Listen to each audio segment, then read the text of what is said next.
Oi, meus amores, tudo bom? Tô muito feliz que você está aqui e hoje nós vamos falar sobre oração. Eu vou falar três motivos pelos quais minha oração não foi atendida logo nos primeiros 12 anos que eu orei. Gente, eu passei 20 anos orando para casar, tá?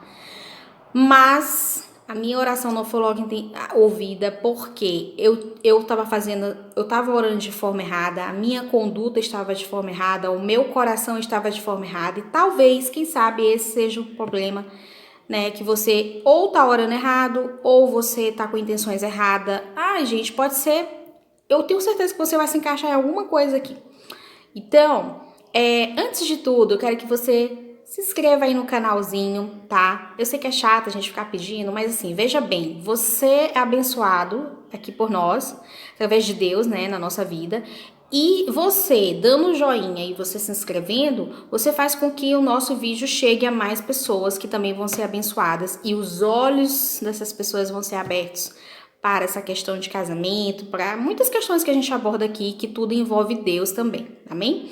Então, eu descobri que nesses 20 anos, gente, eu passei mais de 20 anos, passei 12 anos orando, 12, 13 anos aí orando errado, né? E eu não entendia por que tanto tempo eu orando, Deus não me respondia.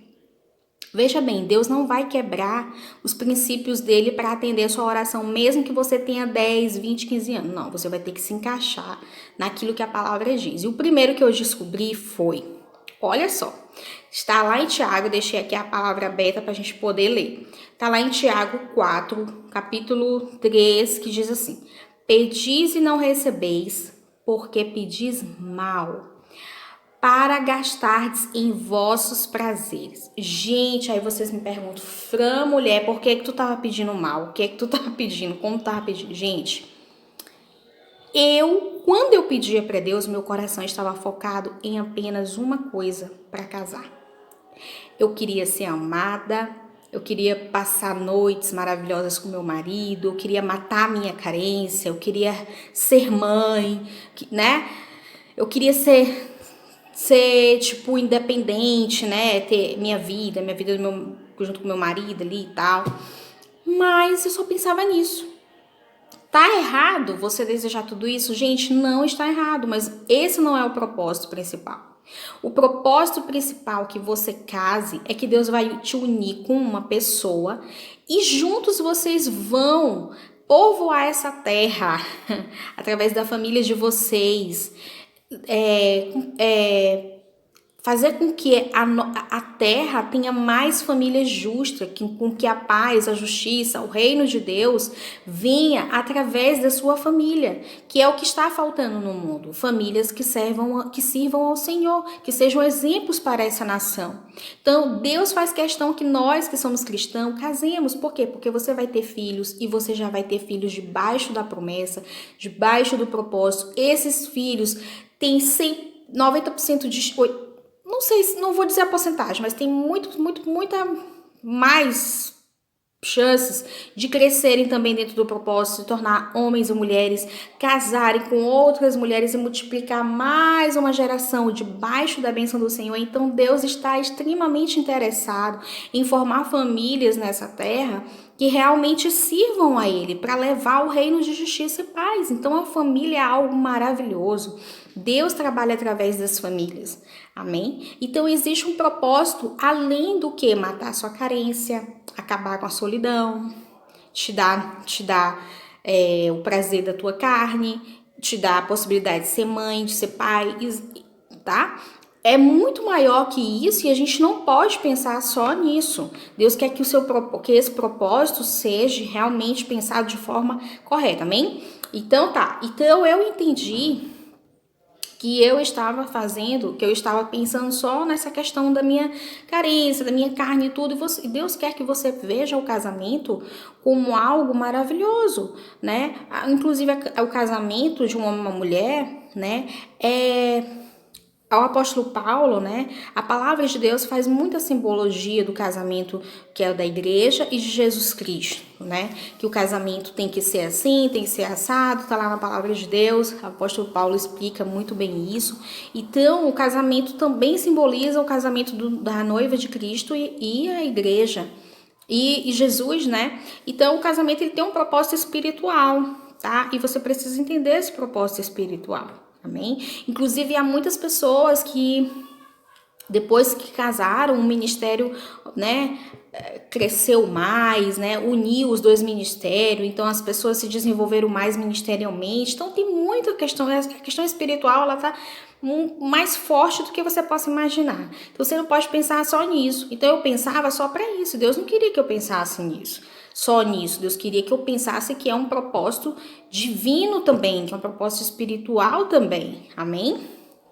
A segunda coisa, gente, que eu descobri que eu não casei logo, que eu passei esses anos orando à toa, né? De uma forma que Deus não me respondeu logo porque eu não estava, né, pronta e não estava orando da forma correta. A palavra de Deus diz que a gente nem sabe como orar, gente, né? Porque a minha oração, gente, era muito egoísta. Eu orava muito por mim. Tudo eu, tudo eu, tudo eu, tudo eu, tudo eu. Todos os meus sonhos, os meus interesses, tudo eu. Gente, eu só me importava em orar por mim, pelos meus problemas, pelos meus sonhos, por esse casamento. Eu podia deixar de orar por qualquer coisa, gente, mas pelo meu casamento eu não deixava de orar não, viu? Era todos os dias eu orava.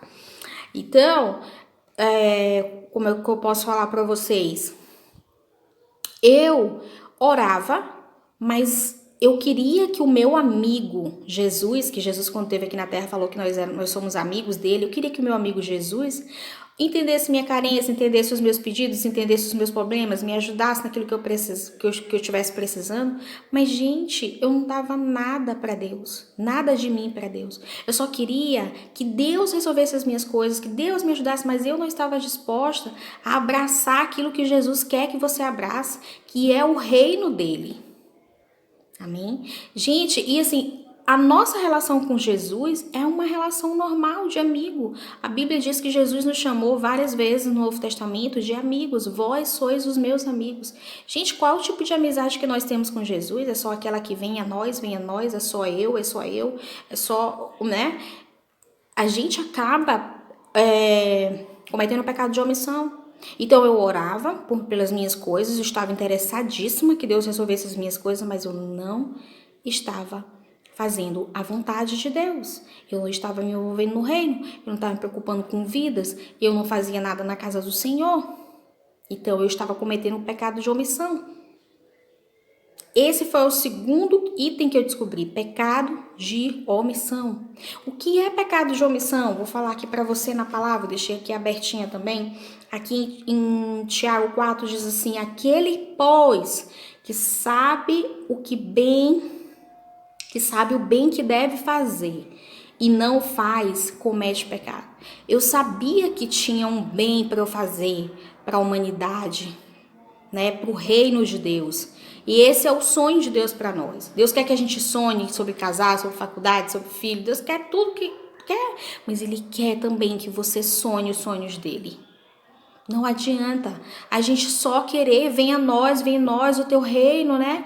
E seja feita a tua vontade, não, né? Quer dizer, seja feita a vontade de Deus, que é a vontade que Ele tem da gente fazer a obra de Deus, da gente se entregar para Ele, da gente se disponibilizar para o pastor, eu tô aqui, o que o Senhor está precisando, eu quero ajudar, eu quero fazer, eu quero tirar vidas que estão sofrendo das mãos do inimigo, né? Deus quer que você se disponibilize para a obra. Você não pode só querer que Jesus se importe com você e você não se importar com as coisas que é relacionado a Ele, né? Que é o povo que é o povo que Ele quer trazer para Ele.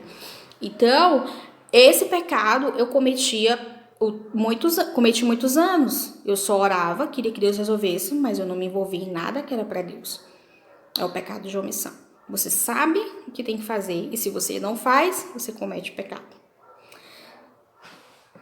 Então, essa foi a segunda coisa. A terceira coisa, gente, que eu descobri quando eu descobri essa daí, eu já tinha acabado com o pecado de omissão, já estava na igreja, já estava fazendo a obra de Deus e já comecei a entender o propósito do casamento. Então, já comecei a orar correto. Mas essa última aqui, que foi a falta de perdão, eu descobri quando eu já estava fazendo as primeiras duas coisas corretas, né? Então Deus foi me mostrando, porque quanto mais você se aproxima de Deus, Deus mostra tudo. O que você precisa fazer, o que você precisa mudar, quem Ele quer que você seja. O Senhor, Ele vai descortinando o teu futuro, mostrando o que Ele quer, o teu futuro, e o que Ele quer que você seja. Então, foi a falta de perdão, que era a falta de perdão do meu pai. Os meus pais se separaram, e eu fiquei muitos anos com aquilo no meu coração remoendo, né? E a palavra de Deus, ela é bem clara, ela é extremamente clara. Em Mateus 5, 23, 24 diz que quando você vai ofertar, se você tiver alguma coisa com seu irmão, pega a sua oferta, deixa ela bem aqui de lado, vai lá e se conserta primeiro com teu irmão. Lá na oração do Pai Nosso, a Bíblia diz que devemos perdoar os nossos devedores assim como o Pai nos perdoa. E a Bíblia tem outros versículos aqui. Se você tiver dúvida sobre perdão, bota lá no Google, pega todas as referências sobre o perdão, estude sobre isso, porque assim, se você hoje tem alguma coisa contra alguém, você não está liberando perdão, de repente a palavra de Deus diz que a nossa oração, ela não é respondida. Com a ausência do perdão, a nossa oração ela não é respondida. Então, de repente, você pode estar fazendo tudo certo. Você pode estar trabalhando para Deus, você pode estar orando com a intenção certa, mas a falta de perdão vai tirar essa bênção da sua vida, da sua mão. Amém? Amém ou não? Amém não, né? Então, não aceite mais isso. Decida perdoar. O perdão não é quando você sente que tem que perdoar, mas é quando você sabe que tem que perdoar e você tem que decidir. Amém? Então, de repente, é isso que tá faltando. Esse perdão aí pra sua mãe, pro seu pai, pra sua irmã, pra sua amiga, pra sua tia, sua prima, né? Decida perdoar, porque você não tá aprendendo a vida dela, você tá aprendendo a sua vida. E além de prender a sua vida, amarrando as mãos de Deus para liberar as bênçãos dele pra sua vida, porque ele não vai fazer isso se você não liberar perdão. Então é isso que eu queria falar com você, tá? No próximo vídeo a gente vai falar sobre oração direcionada, topíssimo. Aguarde, você vai saber como orar certinho, especificamente, uma oração fervorosa e poderosa para que o Senhor venha te ouvir. Beijo no seu coração, ficar com Deus.